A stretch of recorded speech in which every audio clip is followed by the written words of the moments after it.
All right, so just want to continue on the question to clarify.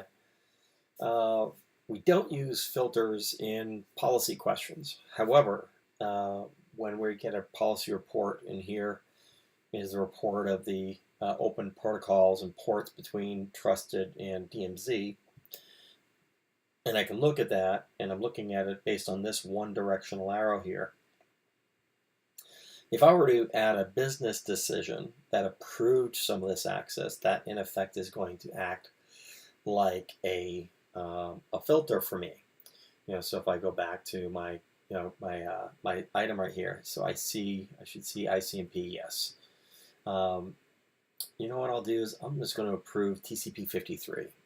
So over here, I'm going to create a business decision for the policy. So I'm going to say new decision. And I'm going to add some access to that. I'm going to say approval. And I'm going to say protocol, TCP, I think it is.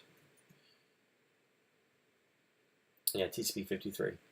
TCP port number 53 from Trusted to DMZ. Now I can make this more granular if I wanted to, but I'm just going to do this from a test perspective. So I'm going to put this in as a test. And I'm going to hit save. And now immediately what's going to happen is I'm going to need to update my compliance. And while that's going through and verifying that the access is the same, what I'm going to see down here is that I'm going to now have a little green checkbox. And let's look at how that affects my report. So here in my report, I said that there's some unapproved access. And again, to summarize this down to just ports and protocols between two groups of networks. If I come in and rerun that same report now, that's why I left the other one up there, I do have some new access rules, and TCP 53 fell out of my unapproved access.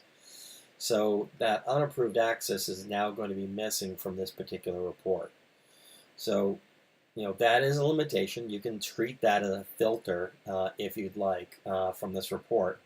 But prior to creating that business decision that said TCP 53 is okay from Trusted to DMZ, now we see that TCP 53 no longer appears on this report.